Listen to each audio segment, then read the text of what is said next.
किन्नर चुड़ैल। गोरखपुर नाम का एक गांव हुआ करता था। उस गांव में ज्यादा लोग नहीं रहते थे। उस गांव में एक गर्भवती विधवा औरत रहती थी। उस औरत का नाम कमला था। कमला अपने घर में अकेली रहती थी। उसके पति की सारी जायदाद उसके नाम हो गई थी, पर सभी गांव वाले उस औरत को मनहूस औरत समझा करते थे और सभी उससे नफरत किया करते थे। एक बार कमला राशन की दुकान पर खाने का सामान खरीदने जाती है। भैया जी, जरा 1 किलो दाल चावल देना। अरे हाय हाय हाय हाय हाय हाय! अरे मनहूस औरत, मेरी दुकान में अपशुगन करवाने आ गई क्या? हैं? चल जा यहाँ से। मैं कुछ नहीं देने वाला हूँ तुझे। भाग भाग यहाँ से, चल जा, निकल। भैया जी, ऐसा मत कहिए। मैं गर्भवती हूँ, मुझे खाने की बहुत जरूरत है। मुझे खाना दे दीजिए। दुकानदार कमला को वहां से धक्के मारकर भगा देता है। तभी कमला रोते रोते उस गांव के किन्नरों के इलाके में आ जाती है। गांव वाले किन्नरों को उसी इलाके में रखा करते थे, क्योंकि वो लोग किन्नरों को पसंद नहीं करते थे और उनके इलाके में रहने से मना करते थे।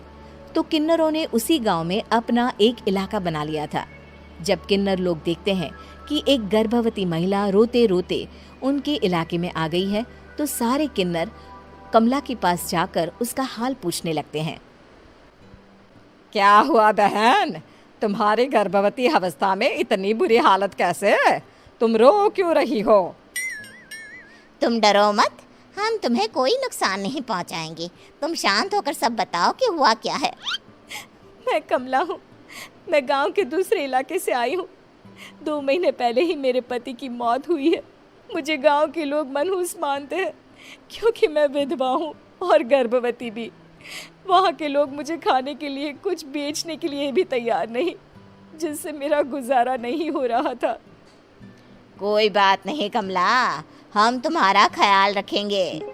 किन्नर लोग कमला को एक खाली घर में रहने के लिए जगह दे देते हैं और उसकी देखभाल भी करते हैं। कुछ ही महीने बाद कमला अपने बच्चे को जन्म देती है, पर अफसोस, कमला बच्चे को जन्म देते ही अपनी जान गंवा देती है। जब सब किन्नर बच्चे को देखते हैं तो बहुत खुश हो जाते हैं, क्योंकि वो बच्चा भी किन्नर ही था। कमला ने एक किन्नर बच्चे को जन्म दिया था। अब इस बच्चे की देखभाल कौन करेगा? हम तो इस बच्चे को गांव के दूसरे इलाके में भी नहीं भेज सकते। और तो क्या हुआ, इस बच्चे की माँ नहीं रही तो हम इसे पालेंगे। अब ये हमारे इलाके में रहेगा, हमारे साथ रहेगा। फिर वो किन्नर उस किन्नर बच्चे को गोद ले लेते हैं, उसका नामकरण कराते हैं। उस किन्नर बच्चे का नाम शक्ति रखा जाता है। देखते ही देखते शक्ति बड़ी होने लगती है। उसके रंग रूप बहुत सुंदर थे। वो बहुत सुंदर किन्नर दिखती है। एक दिन शक्ति एक किन्नर से पूछती है, माँ जी सुनिए ना, ये गांव के दूसरे इलाके में भी तो लोग रहते हैं, तो हम वहाँ क्यों नहीं जाते? हम उनसे अलग क्यों रहते हैं? शक्ति, क्योंकि वो लोग हमारे जैसे नहीं, वो लोग हमें पसंद नहीं करते, इसीलिए हम उनसे अलग रहते हैं। क्यों? वो हमें क्यों पसंद नहीं करते? मुझे एक बार उस इलाके में जाना है। मैं एक बार वहाँ जाकर घूम कर आऊँ। शक्ति, खबरदार, जो तू उस इलाके में कभी भी गई तो अपनी जान नहीं गंवाना चाहती तो उस इलाके में कभी कदम भी नहीं रखेगी, समझी? इतना कहकर वो किन्नर वहाँ से चली जाती है। शक्ति उस किन्नर की बात सुनकर बहुत रोती है। माँ जी, ऐसा कैसे कह सकती हैं? उन्होंने इतनी सी बात के लिए मुझे इतना डांटा। अब तो मैं उस इलाके में ज़रूर जाऊंगी। फिर एक दिन शक्ति गांव के दूसरे इलाके में चुपके से जाती है। ये लोग तो हमारे जैसे ही इंसान हैं, तो ये हमसे नफरत क्यों करते हैं? जब शक्ति उस इलाके में पहुंचती है तो गांव के सारे आदमी उसके रूप से मोहित हो जाते हैं। वो लोग ये अंदाज़ा नहीं लगा पाते कि वो किन्नर है।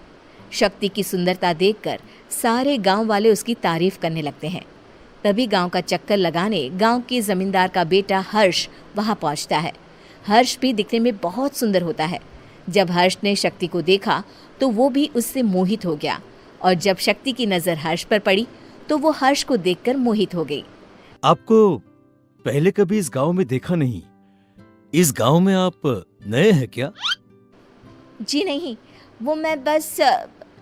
तभी शक्ति बोलते बोलते रुक जाती है और मन में सोचने लगती है, अगर मैंने इनको बता दिया कि मैं दूसरे इलाके से आई हूँ तो वो समझ जाएंगे कि मैं किन्नर हूँ, इसलिए मुझे इनसे झूठ ही बोलना पड़ेगा। शक्ति हर्ष को कहती है, जी हाँ, मैं इस गांव में नई आई हूँ, यहाँ अकेली रहती हूँ। वैसे आप कौन है? आप भी इसी गांव में रहते हैं?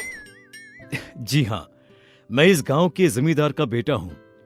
आपको किसी भी चीज की जरूरत पड़े तो आप मुझे बता देना, मुझे अच्छा लगेगा। ऐसे ही शक्ति और हर्ष एक दूसरे से रोज मिलने लगते। वो दोनों अपने प्यार का इजहार करने एक दूसरे से मिलने जाते हैं। तभी शक्ति का पीछा करते करते एक किन्नर वहां आ जाती है। शक्ति, शक्ति, मैं तुमसे बहुत प्यार करता हूँ। मैं तुमसे शादी करना चाहता हूँ। क्या तुम मुझसे शादी करोगी?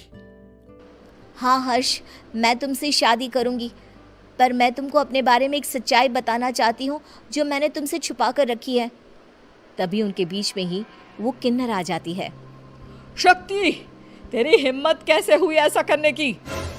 वो किन्नर शक्ति को खींचकर गांव के जमींदार के पास ले जाती है। हर्ष भी वहां शक्ति को बचाने के लिए पहुंच जाता है। जमींदार शक्ति और हर्ष के प्यार के बारे में सुनकर गुस्से में आ जाता है और शक्ति को गांव के बाहर निकालने की सजा देता है। शक्ति ये बात सहन नहीं कर पाती और कुएं में कूदकर अपनी जान दे देती है। जमींदार हर्ष की शादी गांव की एक लड़की से करवा देता है, पर हर्ष इस शादी से खुश नहीं होता। शक्ति अपना बदला लेने के लिए मरने के बाद किन्नर चुड़ैल बन जाती है। अब मैं इन गाँव वालों को नहीं छोड़ूंगी, अब इनसे मैं अपने प्यार का बदला लूंगी। किन्नर चुड़ैल गांव वालों को परेशान करना शुरू कर देती है। एक बार वो रात को गांव के खेतों में पहुंच जाती है और वहां आग लगा देती है। सारी फसल जल के राख हो जाती है। जब एक आदमी रात को उठकर देखता है कि खेत में आग लग गई है तो वो वहां पहुंच जाता है। वो देखता है कि खेतों के बीचों बीच एक किन्नर चुड़ैल खड़ी है और वहां खड़े होकर ताली बजा रही है। गांव वाला किन्नर चुड़ैल को देखकर बेहोश हो जाता है। जब सुबह उस आदमी को होश आता है तो वो सीधा जमींदार के पास जाता है। अरे जमींदार साहब, अरे वो किन्नर चुड़ैल ने मेरी सारी फसल जला दी। अब मैं क्या करूंगा? क्या होगा मेरा? जमींदार चुड़ैल किन्नर का नाम सुनते ही सब कुछ समझ जाता है। अब वो बहुत डर जाता है। उसी रात को जब जमींदार डर के मारे अपने कमरे में सो नहीं पाता, तभी वहां अचानक से किन्नर चुड़ैल आ जाती है। किन्नर चुड़ैल जोर जोर से जमींदार के आगे खड़ी होकर हंसने लगती है और ताली बजाने लगती है। जमींदार उस डरावनी किन्नर चुड़ैल को देखकर बहुत डर जाता है। तूने मेरे साथ बहुत बुरा किया, अब मैं तुझे जान से मार दूंगी। नहीं नहीं नहीं नहीं नहीं, मुझे माफ कर दो, मुझे मत मारो। मैं कभी ऐसा दोबारा नहीं करूंगा।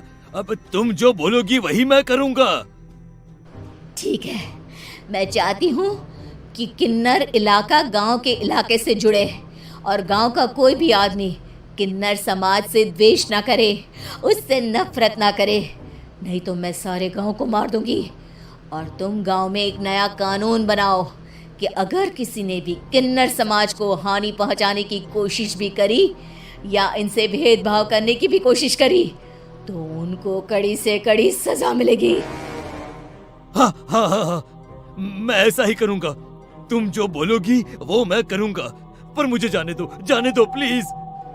तब वो किन्नर चुड़ैल वहां से चली जाती है। गांव का जमींदार किन्नर चुड़ैल का कहा मानते हुए दोनों इलाकों को एक कर देता है और नया कानून भी लागू कर देता है। तब से वहां किन्नर समाज और बाकी गांव वाले शांतिपूर्वक रहने लगते हैं।